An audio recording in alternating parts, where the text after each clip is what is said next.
All right, we've got a GE dryer here, and we're going to be changing the cord. Now, you might be going to a different home. Either it's older and the dryer had a 4-prong. I do have videos on the 4-prong, which is a 4-wire setup, and you'll have a quarter screw or a square, maybe a Phillips. Remove this. This is your jumper. It's super important, especially if you're running a cord like this one, which is a 3-wire setup. You will need to have this here, which is your neutral wire. If you don't have this, it's a potential shock hazard. You do need somewhere for the ground or fault to go, which is to the body, which eventually goes to the breaker, tripping the breaker. So it's super important. You'll need a cord restraint. I like to put this on first. It's a lot easier than fighting to get it on once the cord is in.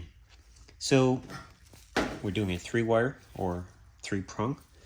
To know if this is a dryer or a stove, stove will have basically 3 straight ones. Dryer will have the L, that's the distinction. And dryer is not as fat, stove will be thicker. These are for homes prior to 1996. Now, when you install these, I like to leave this portion down so it sits flush instead of up like that. You get a better face and seats better. You'll have to remove these.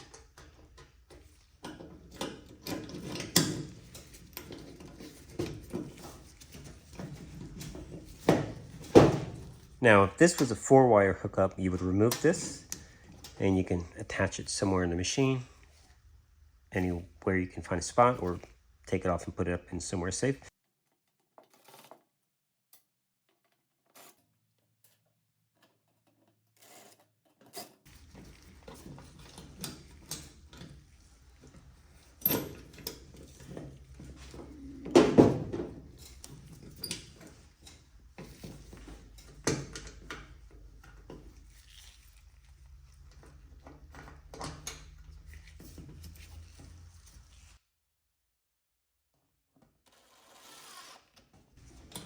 Your center wire goes to the center.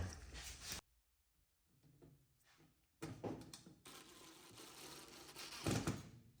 want to make sure they're snug, not crazily tight, but not able to be moved.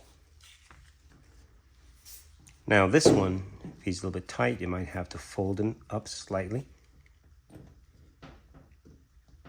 Just like that.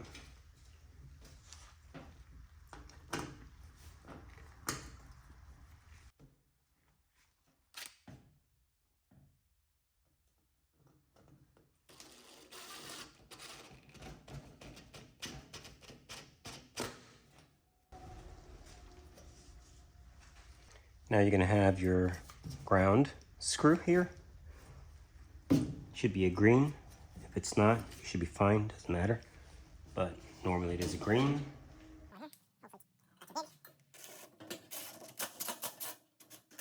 That is done. Now you got your restraint, tighten them up.